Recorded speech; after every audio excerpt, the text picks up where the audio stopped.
नमस्कार, एक बार फिर से स्वागत है आप सभी का पारस न्यूज़ में। जी हां, आज बात करते हैं यामिनी रंजन से, जो कि डोडा विभाग के परियोजना अधिकारी हैं। उन्होंने बताया कि हमारे विभाग में व्याप्त भ्रष्टाचार और बिचौलियों के बीच में किस तरह से लाभार्थी फंसे हुए हैं।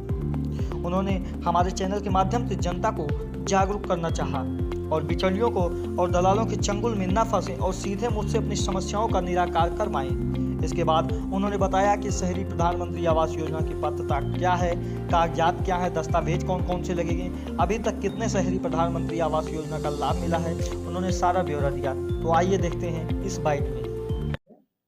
सर आप एक अपना संक्षिप्त परिचय देंगे, अपने बारे में बताएंगे थोड़ा सा, बताइए।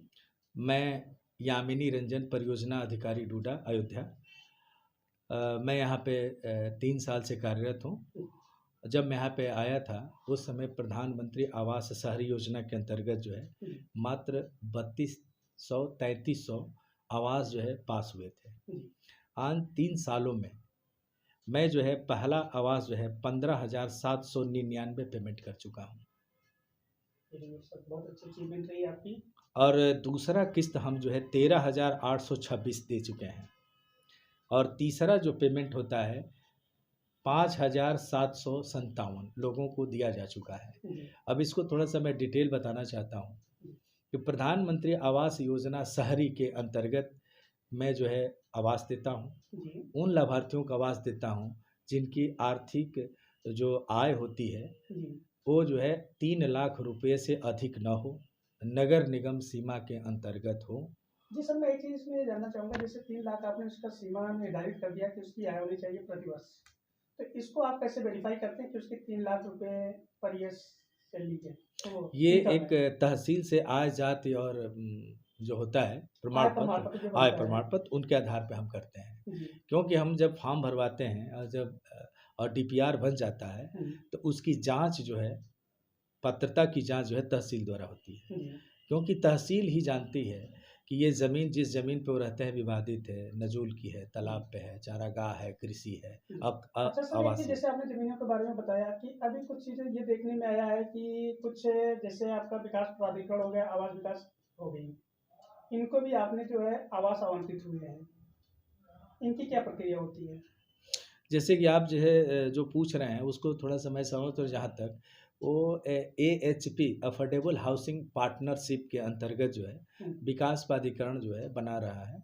लेकिन वो भी हमारा वो प्रधानमंत्री आप जो है कोई भी समस्या हो कि आपका पहला किस्त क्यों नहीं आ रहा है, मेरा आवास क्यों नहीं पास हो रहा है, तीसरा किस्त क्यों नहीं जा रहा है, दूसरा किस्त क्यों नहीं जा रहा है, पहला किस्त क्यों नहीं जा रहा है, मेरा आवास क्यों नहीं आ रहा, मेरे साथ वाले का आ गया, मेरा क्यों नहीं आ रहा है, इन तमाम चीज़ों की जवाब के लिए मैं जो है ऑफिस में 10 से 2 प्रत्येक सोमवार और बुधवार को आप आ करके अपना आधार कार्ड से स्टेटस जान सकते हैं। संतुष्ट नहीं होते हैं आप तो मुझसे मिलिए, मैं आपको A to Z बता दूंगा। और आपको अज्ञानता के वश से आप लोग जितने भी लाभार्थी हैं गलत लोगों के संपर्क में आ करके पैसे दे करके और जो है शिकार हो जाते हैं, तो अनियमितता के शिकार हो जाते हैं, 420 के शिकार हो जाते हैं। ऐसे लाभार्थियों से मैं अपील करूंगा कि कोई भी कार्य दिवस में 10 से 2 के बीच में आ करके मुझसे जानकारी प्राप्त कर लें। दूसरी चीज़ ये बताना चाहूँगा कि 1 अप्रैल 2022 के बाद से जब से SNA अकाउंट चला है तब से जो है सूडा के द्वारा पैसा जो है लिखित आ रहा है और अकाउंट्स लिमिट अकाउंट्स के अंतर्गत कि इसका भुगतान पहले किस्त के लिए किया जाए, ये पैसा पहले और दूसरे किस्त के लिए किया जाए।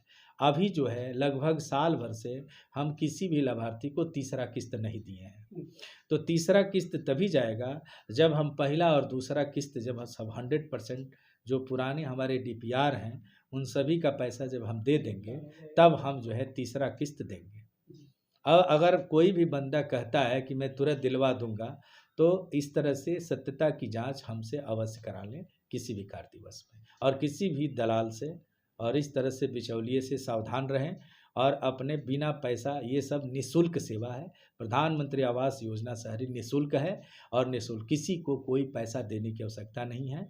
और कोई अगर पैसा देता है तो उसके सारी डिटेल्स ले करके आप स्वयं एफआईआर दर्ज करा दीजिए, 420 के खिलाफ उसकी एफआईआर दर्ज करा दीजिए संबंधित थाने में। इसकी जानकारी के लिए सर बहुत बहुत आपको धन्यवाद। Thank you. एक छोटी सी जानकारी आपसे और चाहते हैं सर, जैसे ये आपका एक डूडा विभाग है, शहरी अर्बन डेवलपमेंट डिपार्टमेंट है, तो सर इसके अंतर्गत कौन कौन से कार्य आते हैं? देखिए, हमारे दो एक मैं महत्वपूर्ण, शॉर्ट में जानना चाहता हूँ कि कौन कौन से आते हैं। मैं एक आपको शॉर्ट में बताना चाहता हूँ। मेरा काम जो है महत्वपूर्ण, एक प्रधानमंत्री आवास शहरी योजना है, जी दूसरा जो है राष्ट्रीय ये NULM national urban livelihood mission, ये शहरी के नाम से जाना जाता है, राष्ट्रीय आजीविका जी मिशन। उसके अंतर्गत हमारे, जैसे कि आप जान लीजिए, एक होता है सेल्फ एम्प्लॉयमेंट प्रोग्राम इंडिविजुअल और सेल्फ एम्प्लॉयमेंट प्रोग्राम ग्रुप। तो इसमें जो है, और एक होता है एसएचजी और सेल्फ हेल्प ग्रुप का हम बनवाते हैं, और दूसरा इसी के थ्रू हम बैंक लिंकेज कराते हैं। अब ये तीनों चारों क्या है मैं आपको बताना चाहूँगा। सेल्फ हेल्प ग्रुप जो है 10 महिलाओं को, जो गरीब महिलाएं हैं, वो उन लोगों का अकाउंट्स खुलवाते हैं। 10 महिला, एक सेल्फ हेल्प ग्रुप में 10 महिला होती हैं और 10 महिला का वो हम एक अकाउंट्स खुलाते हैं। 3 महीना तक अगर उसका अकाउंट्स लाइव रहता है, पैसा जो भी 100 रुपया 200 रुपया डालती हैं फिर निकालती हैं, अकाउंट जो है आदान प्रदान होता है, क्रेडिट और डेबिट होता रहता है, तो लाइव होता है, तो वो जो है बैंक हमको देता है कि ये जो है सेल्फ हेल्प ग्रुप है, 3 महीना से लाइव है। उनको हम जो है 10,000 रुपये का रिवॉल्विंग फंड आरएफ देता हूँ। आरएफ देता हूँ 10,000। वो 10,000 से उनको, वो 10 महिला गरीब जो महिलाएं होती हैं, उनको मैं प्रशिक्षित करता हूँ कि आपका नेचर क्या है। आप अगर नौकरी करना चाहती हैं या मजदूरी करना चाहती हैं, ये तो हम लोग किसी से थ्रू से उनका जो है वो भी प्रशिक्षण कराते हैं। अगर वो खाना बनाना चाहती हैं या सिलाई करना चाहती हैं या कहीं कोई भी मांस बनाना चाहती हैं, चाहे तमाम तरह के आजकल कैटरिंग का काम है वो करना चाहती हैं, तो उनको हम लोग प्रशिक्षित कराते हैं।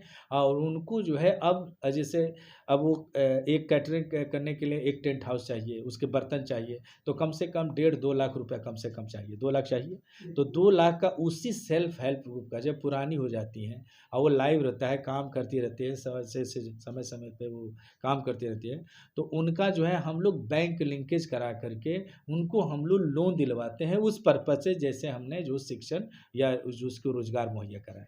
जैसे वो कहती हैं कि हम जो है टेंट हाउस लगाना चाहते हैं और कैटरिंग का भी काम करते हैं, तो उनके लिए हम पूरी पैसे की बैंक से वो लोन दिलवाते हैं। उसका फ़ायदा ये होता है कि सेल्फ हेल्प ग्रुप से जो लोन हम दिलवाते हैं उस महिला ग्रुप को, सेल्फ हेल्प ग्रुप को, उसका जो है 4% उसको मात्र ब्याज देना होता है, और 4% के बाद जो भी ब्याज होता है वो डूडा द्वारा वहन किया जाता है। इसलिए बहुत ही आसान किस्तों पे उनको एक लोन दिला करके उनको रोज़गार मुहैया कराया जाता है। ये मेरा एक, सुनने में आया।